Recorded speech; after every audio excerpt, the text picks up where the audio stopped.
In November of 2013, Ukraine's pro-Europe trajectory took a massive U-turn when then-President Viktor Yanukovych announced he would not sign a very popular EU association agreement, instead choosing to sign a restrictive trade agreement with Russia that would keep Ukraine dependent on Russian natural gas for decades to come.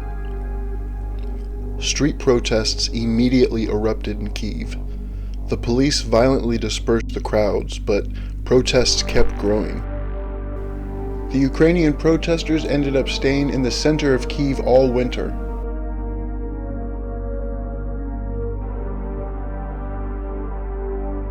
In January of 2014, Yanukovych signed a series of laws restricting the rights to protest.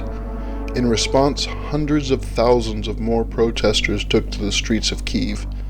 Bloody clashes between the police and protesters spread, with dozens injured on each side. On the 18th of January, the first two protesters were killed in skirmishes with the police.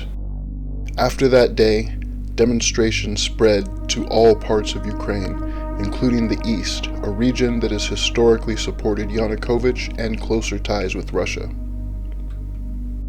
Over the next month, as violence intensified, thousands of police sympathetic to the Maidan protesters would quit the force.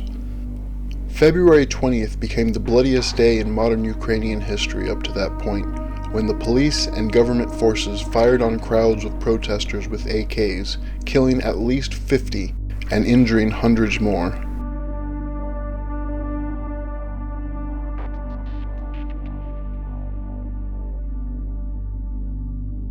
This was Yanukovych's final act as president. Around 10 p.m. the next night, the disgraced Ukrainian president Viktor Yanukovych fled to Russia. By the next morning, most of his cabinet and his political allies in the Rada resigned, leaving much of the country in chaos. An interim government was formed within a couple days under the leadership of this guy, Prime Minister Arseniy Yatsenyuk. But the new government lacked legitimacy in the eyes of many Ukrainians in the East, and they were unable to restore order. The laws passed by his government were ignored, the military and police didn't follow their orders, and local governments just did not recognize any authority coming from the Yatsenyuk administration. Recognizing the country needed stability, the interim government quickly organized new elections, set for May 25th. But the 3 months of uncertainty allowed the opportunistic Putin a golden opportunity to reclaim parts of Russia lost during the dissolution of the USSR.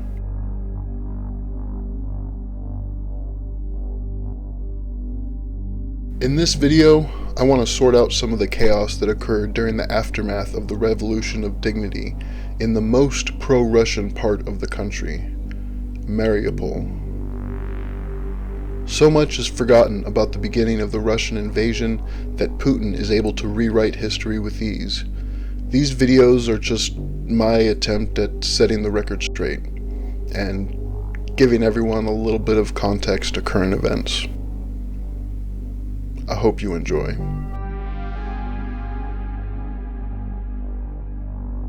Mariupol, the second largest city in Donetsk Oblast. It sits just 40 kilometers away from the Russian border. That's less than a single bald eagle flight to my fellow Americans out there. It is a factory town, home to heavy industry. The materials needed to make trains, ships, bridges, and buildings all over the world are produced by the hard-working people of Mariupol. 500,000 people, 56 industrial enterprises, and a dozen factories call this city home, including the giant Azovstal iron and steel works. The city of Mariupol and the Oblast of Donetsk are home to the highest portion of ethnic Russians in the country. Most families in the area have members on both sides of the border and cross from Ukraine to Russia or vice versa as often as they want. This is also the home country of disgraced former President Viktor Yanukovych, who grew up on a farm near Mariupol. The people in this area supported Yanukovych by a higher margin than any other city or oblast. And I can't stress this enough. This was Yanukovych's political base. This is the pro-Russian part of the country. But even here, Putin could not inspire the rebellion he so desperately wanted. So he sent in Russian security forces. But I'm getting way ahead of myself. Let me back up. During the 4 months of the Maidan, Mariupol stayed relatively peaceful.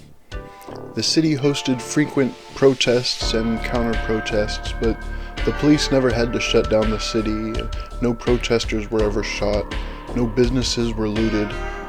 But in the weeks that followed Yanukovych's desertion of the country, the pro-Yanukovych protests became pro-Russian protests, and they quickly intensified in both scale and activity. On March 18th, the same day that Russia formally annexed Crimea, a pro-Russian group began an occupation of the Mariupol City Council building. The initial takeover was peaceful, they just barged their way in. But after they started erecting barricades and fortifying their position, it became obvious that they would not go without a fight. They demanded the mayor hold a referendum on joining the Russian Federation. This is the same tactic that was used in Crimea. After lengthy negotiations with the separatists, police authorities began a process that would have had Mariupol vote on the issue in a month to come. But appeasement only encouraged the pro-Russian group to act bolder. In the weeks that followed, the pro-Russian crowd in Mariupol affiliated themselves with the Donetsk People's Republic. A future referendum was not enough anymore, and they began fighting with local police for control of various government buildings. Members of the city council said that some of the men who took over the building were not from Mariupol and probably were Russian military men. The building would remain in the separatist control for 3 months. During the struggle for the city council building, the separatists would constantly be upgrading their arsenal. Soon it would become undeniable that they were being supplied with military equipment from somewhere. At the time, Russia denied any involvement in the situation in Ukraine. Putin declared that the people of Ukraine were rising up on their own against Kyiv, and that claims of Russian agents acting in the region were rubbish. But, like Elvis once said, "The truth is like the sun. You could shut it out for a time, but it ain't going away." During an interview on Russian state TV in January of 2015, a former Russian military officer named Igor Girkin was the first one to spill the beans. He said that the rebellion in Ukraine was led by Russian military officers and is being supplied with arms and shells from Moscow. The Kremlin vehemently denied the accusations at the time, but by December of 2015, Putin had admitted the same thing, saying there was a Russian military presence in Ukraine. Igor Girkin, who called himself Igor Strelkov when he was in Ukraine, crossed the Ukrainian border on April 12, 2014 with about 50 other Russian military men. They headed for the strategic city of Slavyansk. I'll have a video about him eventually, but the important part is he claimed as many as 10 other groups of men entered Ukraine on the same night with Russian equipment and orders to enter several cities and foment a violent rebellion out of the pro-Russian protesters in the east. Girkin is the only Russian officer to openly talk in detail about his mission in Ukraine, so I can't say for certain that Russians were sent to Mariupol, but 4 days after he crossed the border, on the night of April 16th, as a wave of separatist violence broke out across the Donbass, the first violent clash in Mariupol with the military occurred. About 300 pro-Russian separatists, allegedly led by Russian security agents, attacked a Russian National Guard base in Mariupol. After a short rally in front of the base, separatists, dressed in camouflage and wearing masks, stormed the base of Military Unit 3057, breaking through a side gate with a truck, throwing petrol bombs, rocks, and shooting at the building. The military eventually responded with warning shots, and then by shooting at the legs of the attackers. The confrontation lasted about 2 hours and ended with 3 activists slain and 13 injured. 3 soldiers were also injured in the clash. The Russian government reported that a military unit shot innocent Russian speakers at a peace rally, completely omitting the attack on the base. This introduced the Russian Republic to part of a newly formed military unit known as the Azov Battalion, but it was far from the last time the Russian public would hear that name. The Ukrainian government decided to shut down the border because of accusations that many of the men were Russian military. The move was neither popular nor effective. 2 border outposts were attacked shortly after the announcement. On April 18th, a group of militants took over the mayor's office and barricaded the building, declaring a new, unelected mayor for the city. This guy, Dmitry Kuzmenko. He was later found to work with the FSB and is wanted in connection with the deaths or disappearances of over 200 people in Mariupol. On May 7th, Ukrainian forces were able to retake the city council building with the help of tear gas, but the very next day they were overrun by the DPR separatists. According to the hospital, no one was seriously injured or killed in the skirmishes, but rumors began to circulate on Russian social media alleging that the Azov Battalion had once again shot at Russian-speaking civilians, fanning the flames of outrage towards the new government in Kyiv. On the morning of May 9th, Victory Day, hundreds of people came out to celebrate the 69th anniversary of the defeat of the No-No Germans. In the former Soviet republics, this is the biggest day of the year. It's like Independence Day and Christmas all rolled into one. Mariupol held a celebration at a park on the outskirts of town, but separatists held their own celebration, marching through the center of the city. Pro-Russian slogans and calls for a new referendum made it clear that this wasn't just a Victory Day parade. For the first time, police officers could be seen marching alongside the separatists, showing a breakdown of law and order. Initially, the parade really was just that, a parade. But after 2 groups of men broke off and headed in different directions, it evolved into something much more dangerous. Just after 10 a.m., a group of separatists stormed the Mariupol police headquarters.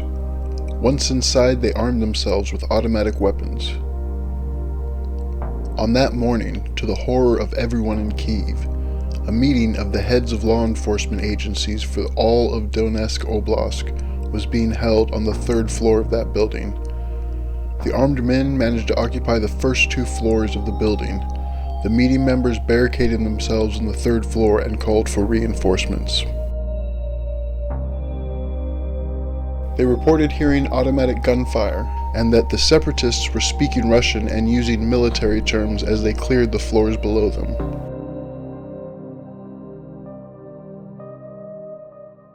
At the same time, a group of unarmed separatists tried to block the responding Azov unit from leaving their base, but they were unsuccessful.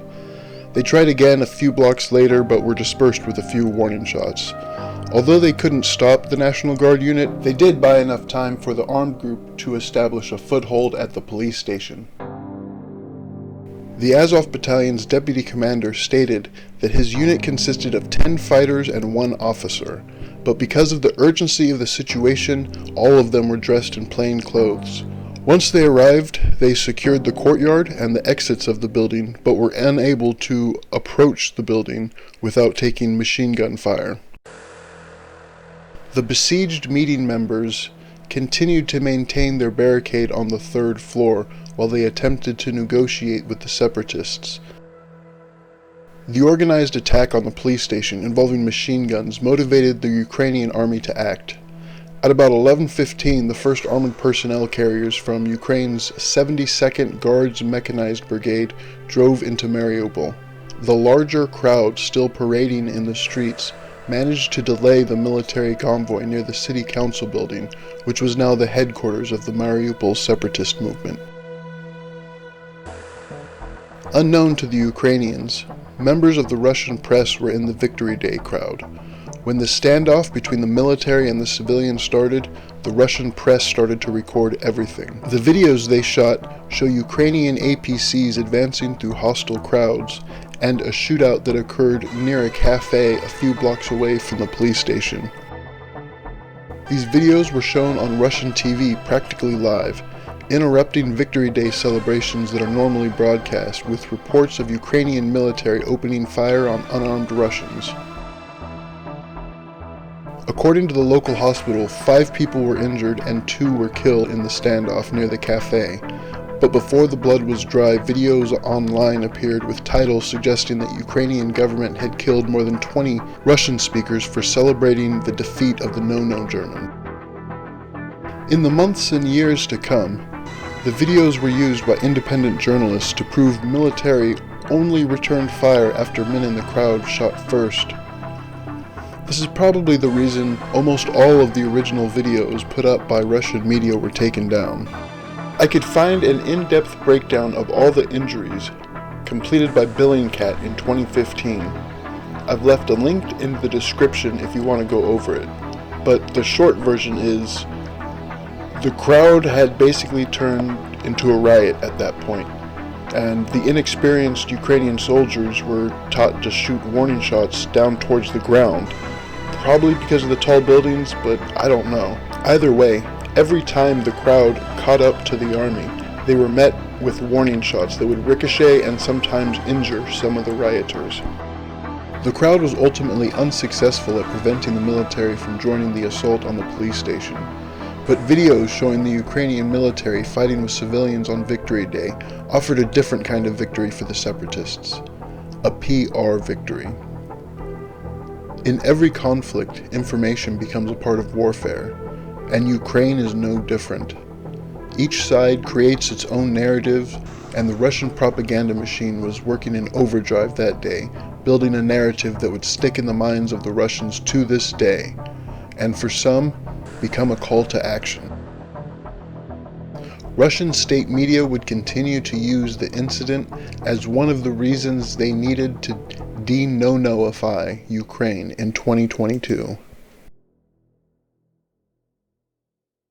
When the 72nd Guards Mechanized Brigade arrived at the police station, it was around 12:25, and the firefight had been going off for nearly 2 hours. The separatists had taken the 3rd floor by this point, and without any communications with the people in the meeting, the Ukrainians feared the worst. As soon as the APCs arrived, the fighting intensified. Armored vehicles were commanded to open fire with their 30mm guns at the building. The barrage lasted almost 5 minutes. The brick walls offered little protection from the 30mm rounds. The side of the building was turned to Swiss cheese.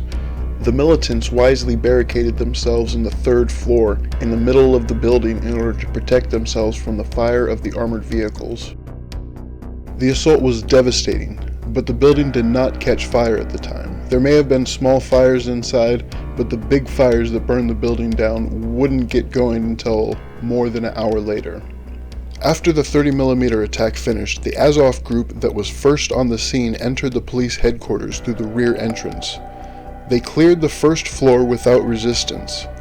At 12:42, the Azov fighters opened the giant armored front door to the police headquarters and were promptly arrested. The inexperienced officers of the 2-month-old Azov unit had failed to inform everyone that the first team at the police station was in plain clothes. In the confusion, A group of separatists breached the perimeter set up by the military, and before anybody could be sent to push the people back, the crowd had started ripping the bars off the windows and using a ladder to help the armed militants escape the building. They abducted the very unpopular Mariupol police chief Valery Androschik. He was released on the 12th of May after 3 days of beating. He was found with a serious brain contusion and broken ribs. 3 of the meeting members were lost to gunfire during the attack. The rest were able to escape to the Ukrainians. The Ukrainians also captured 2 separatists that were hiding on the 3rd floor. But before they could be taken away, the emboldened crowd surrounded the military vehicles holding them, freeing the separatists and stealing one of the APCs.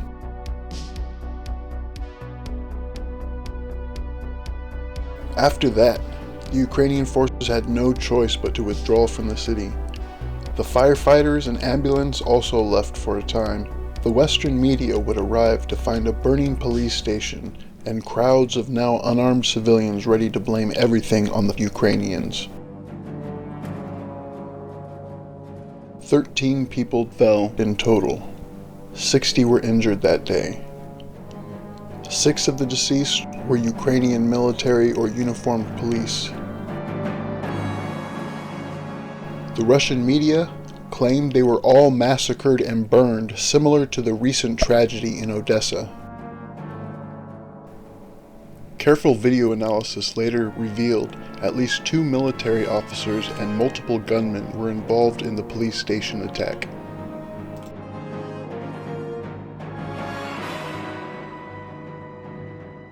After the retreat, the military retained control over checkpoints surrounding the city. But for more than a month, Mariupol was under the control of the pro-Russian militants. Well, it was kind of under their control.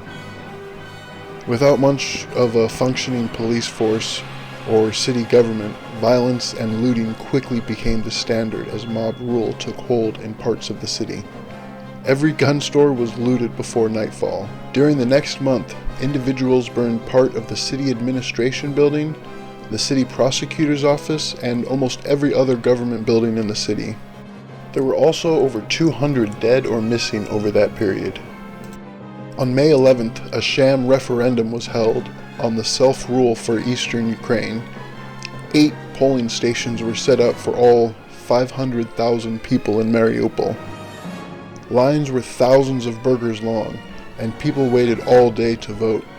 But hours before the polls were closed, the DPR declared victory with more than 90% of the people voting to split off from Ukraine.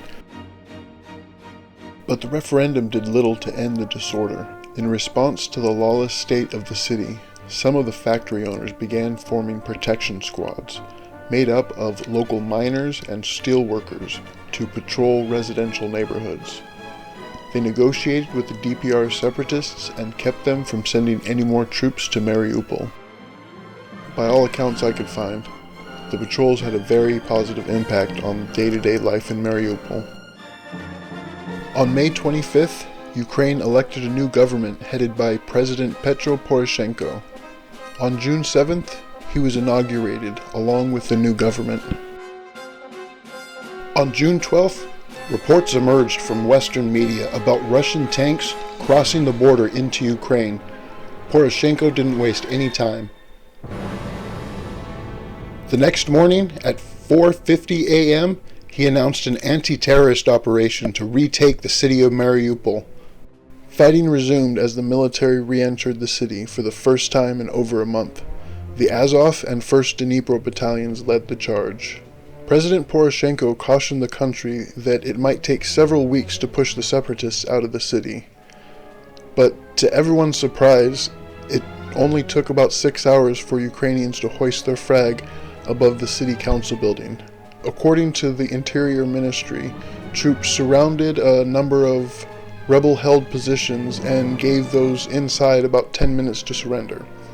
Most of the rebels surrendered or abandoned their positions before the Ukrainian military even arrived. Only one group of separatists decided to fight, resulting in 5 militants and 2 soldiers falling in battle. 11 separatists were also captured alive. Initially, these numbers seemed surprisingly low to me, especially considering the recent willingness of many to confront armed forces.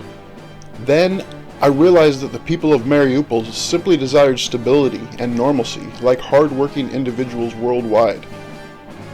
They seek assurances that their way of life won't be disrupted by an unelected government. When that actually occurred, it became easy to rally them to oppose the new government. However, after driving out the Ukrainian army, the situation worsened until the protective squads restored safety and stability. With their emergence, separatists became unnecessary, and only ideologues and zealots remained to fight. Once that dawned on me, the speed at which the military took back the city made perfect sense. In the end, 4 of the captured separatists turned out to be Russian military. One of them admitted to being trained for the insurgency in Rostov, the same place Igor Gherkin would later admit to being trained. The Russian media reported that the Azov battalion had once again massacred Russian-speaking civilians. This time, they promised to return to the city with the full might of the Russian army. By August, the Ukrainians had swept the remaining DPR forces out of the southern Donbass, giving the area some much-needed rest. However, starting in January of 2015, Russia started launching rocket attacks from Russian territory towards the city of Mariupol. The rocket attacks didn't stop until the Russians took over the city in 2022. At least 30 civilians were killed on the first day. Hundreds would eventually become victim to Putin's bombardment. The Russian press would claim that Ukraine was attacking their own city and killing their own civilians. Russian state media's spin during the escalations in 2014 led Ukraine to ban state-run press within the country. Despite the ban, Russian state media continued to propagate their false narrative about the no-no Ukrainians killing Russians for celebrating V-Day. It's called manufacturing consent, but that's another topic altogether. For now, that's where I'm gonna leave it. Mariupol. Every Russian has heard of the city. Now you have too.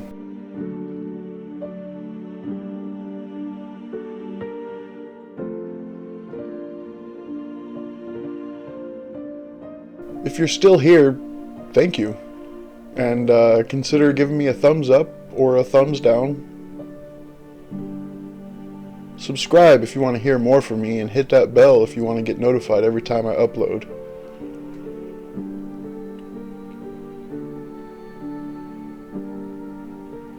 And remember, Crimea belongs to Ukraine.